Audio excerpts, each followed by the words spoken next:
Vous êtes sur France 24 et vous avez raison. Bienvenue dans votre journal de l'Afrique. À la une ce soir, la situation est sous contrôle au Bénin d'après le président Talon qui a échappé à une tentative de coup d'État ce dimanche. Un groupuscule de militaires avait annoncé la destitution du président dans la matinée. Depuis, une douzaine de militaires auraient été arrêtés et la CEDEAO a fermement condamné cette attaque et s'est dit prête à déployer une force régionale. Nous parlerons aussi de la reprise des assauts sur les convois de carburant au Mali. Ce samedi, au moins 15 camions-citernes ont été incendiés dans le sud du pays. Une reprise des attaques qui intervient après une quinzaine de jours de répit alors que des rumeurs de trêve circulaient entre les autorités maliennes et les groupes djihadistes. Nous irons sur place dans cette édition. Et puis, notre focus de ce dimanche concerne la sécurité au Nigeria. Un mois après les menaces de Donald Trump sur le pays, le président américain accusait Abuja de persécuter les chrétiens. Depuis, le gouvernement Tinubu a lancé une task force sécuritaire pour reprendre la main. Ce soir, notre invité Vincent Fouché, spécialiste du pays, décrypte une crise à la fois diplomatique et sécuritaire depuis le nord du Nigeria où il se trouve actuellement. On ouvre ce journal par cette tentative de coup d'État avorté au Bénin ce dimanche. Un groupe de militaires était apparu à la télévision dans la matinée en annonçant la destitution du président, la suspension de la Constitution et la fermeture des frontières. Quelques heures plus tard, ce sont les forces loyalistes qui ont repris le dessus. La CEDEAO a fermement condamné cette attaque et s'est dit prête à déployer une force régionale. Ce soir, c'est le président Talon lui-même qui vient d'annoncer que la situation était sous contrôle. Il annonce aussi que les mutins étaient partis en fuite avec des personnes enlevées. On écoute le président Talon.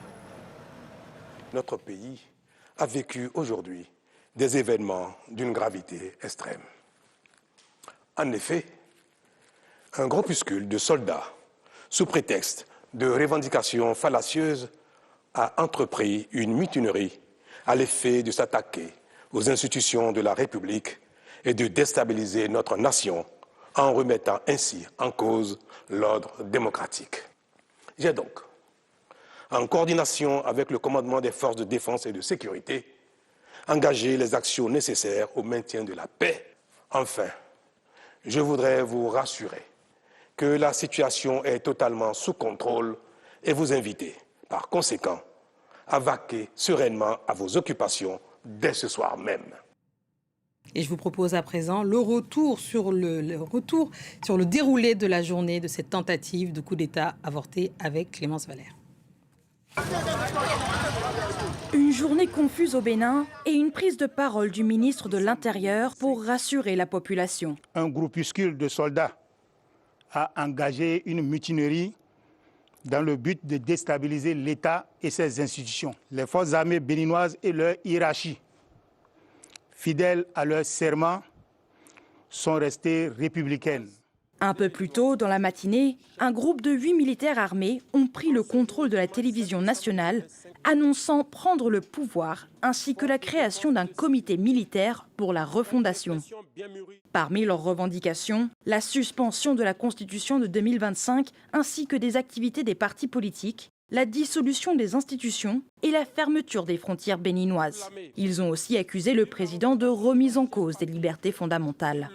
Pendant ce temps, des coups de feu ont été entendus à Cotonou, notamment aux abords du domicile du président Patrice Talon. Son entourage a très vite confirmé qu'il était en sécurité et la zone a été bouclée. Les rues de Cotonou étaient pratiquement vides ce dimanche, malgré les appels à la normalité. En fin d'après-midi, une source militaire a confirmé que les autorités avaient la situation sous contrôle. Selon des sources sécuritaires, une douzaine de militaires ont été arrêtés.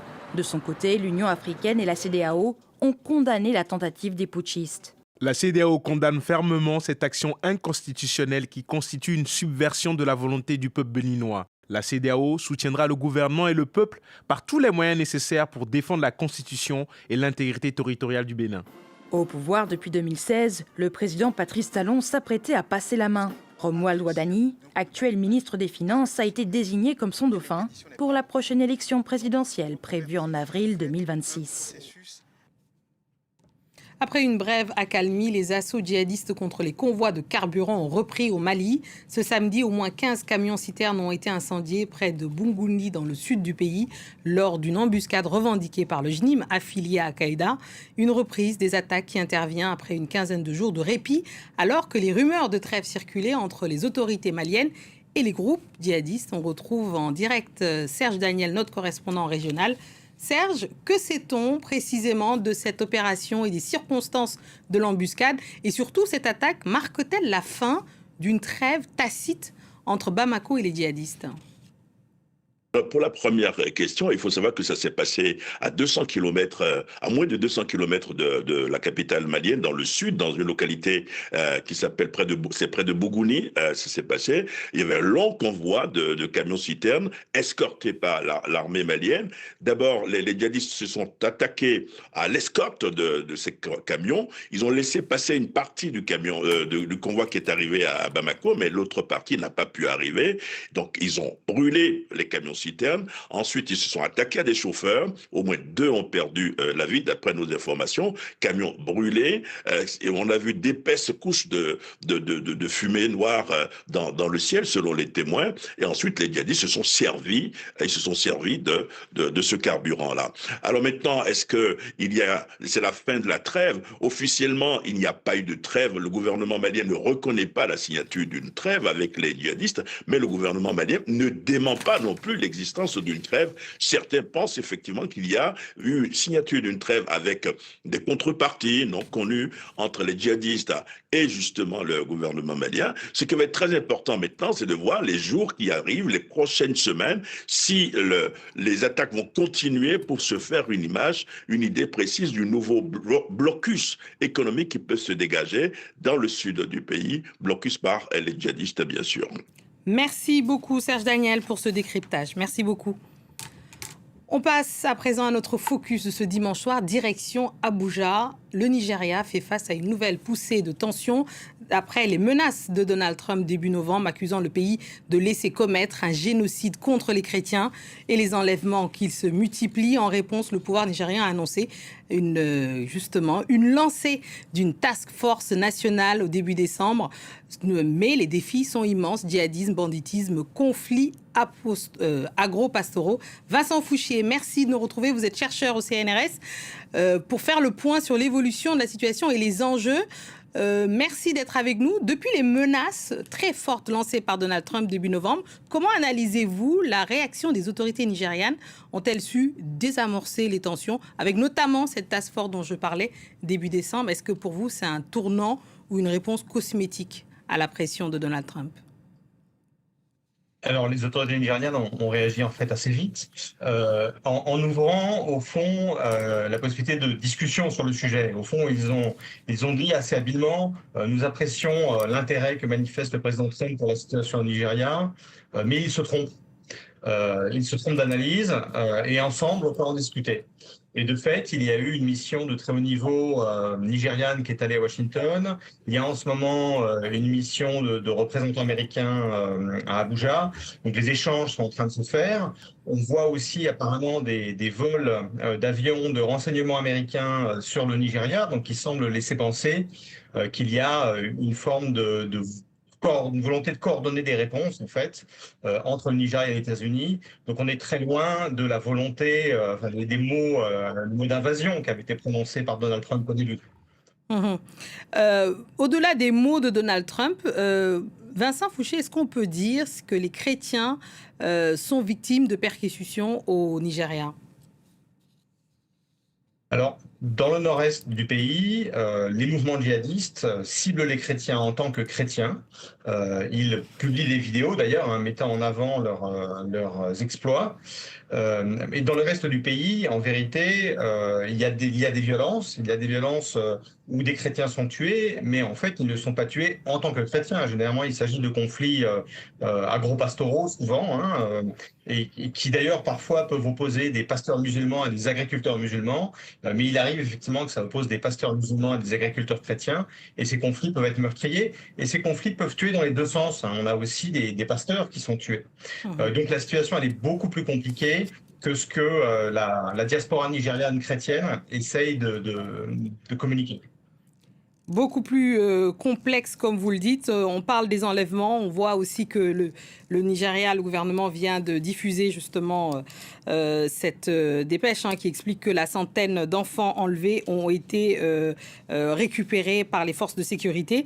Dites-nous plus largement comment s'imbriquent aujourd'hui les différentes crises, ce djihadisme au nord, ce banditisme et même le séparatisme. Comment ces différentes crises s'imbriquent ?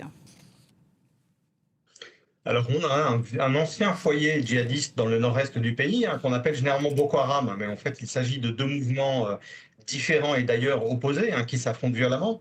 Un mouvement lié à l'État islamique et puis le mouvement historique héritier de Abou Bakr Shekau. Et ça, c'est vraiment le nord-est du pays et notamment surtout l'État du Borno dans le coin extrême nord-est du pays. Et par ailleurs, dans toute une grande partie du nord et surtout dans le nord-ouest, on a un banditisme rural extrêmement important. On a aussi toute une grille comme ça de conflits agro-pastoraux.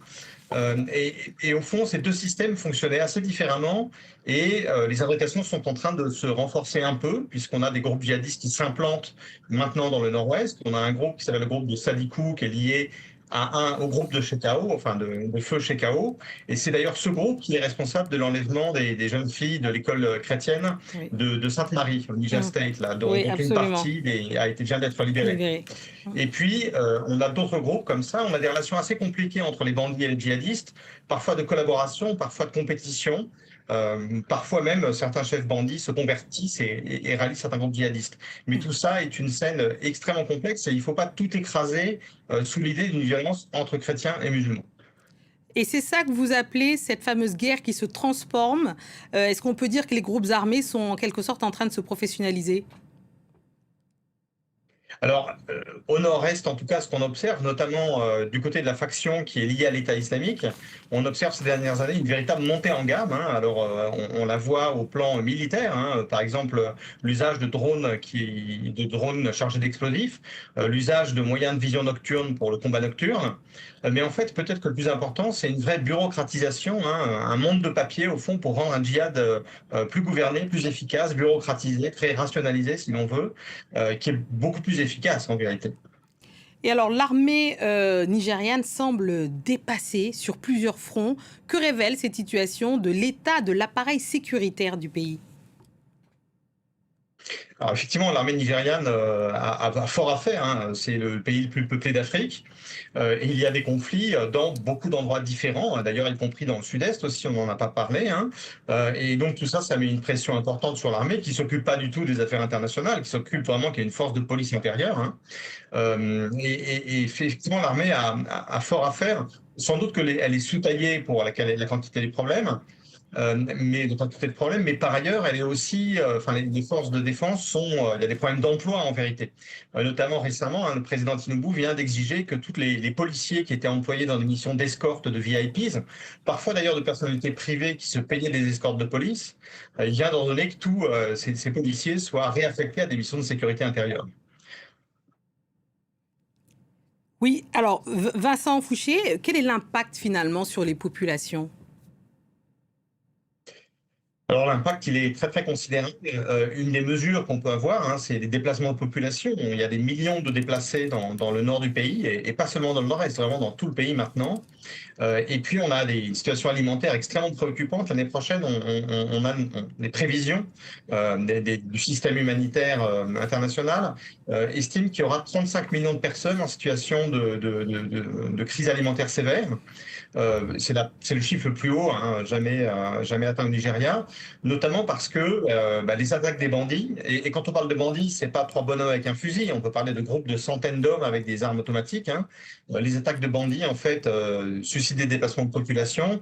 Les bandits vont organiser des blocus dans les villages pour exiger des taxes, si on veut, ou pour racketter les villageois en les privant d'accès aux champs s'ils ne payent pas. Enfin, voilà, tout ça, ça déstructure complètement la production alimentaire dans le nord-est du pays, dans tout le nord du pays. Par ailleurs, évidemment, le retrait de l'aide américaine, qui était important dans le domaine alimentaire, n'aide pas du tout la situation. Merci beaucoup Vincent Fouché pour ce décryptage dans ce focus du JTA. Merci beaucoup d'être venu. C'est la fin de ce journal. Merci à tous ceux qui nous ont suivis partout dans le monde, de Cotonou à Enedi en passant par Maïdougouri. Restez avec nous car l'actualité continue sur France 24. Merci.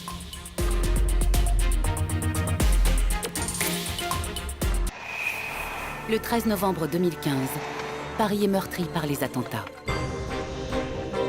La quasi-totalité des terroristes vient d'ici, vivaient ici en Belgique. L'enquête se concentre sur cette commune bruxelloise de Molenbeek. Aujourd'hui, Molenbeek veut changer son image. Beaucoup de gens connaissent Molenbeek, mais ils ne connaissent pas Molenbeek pour de bonnes raisons. Le travail de fond ne doit pas être fait au niveau sécuritaire, il doit être fait au niveau socio-éducatif.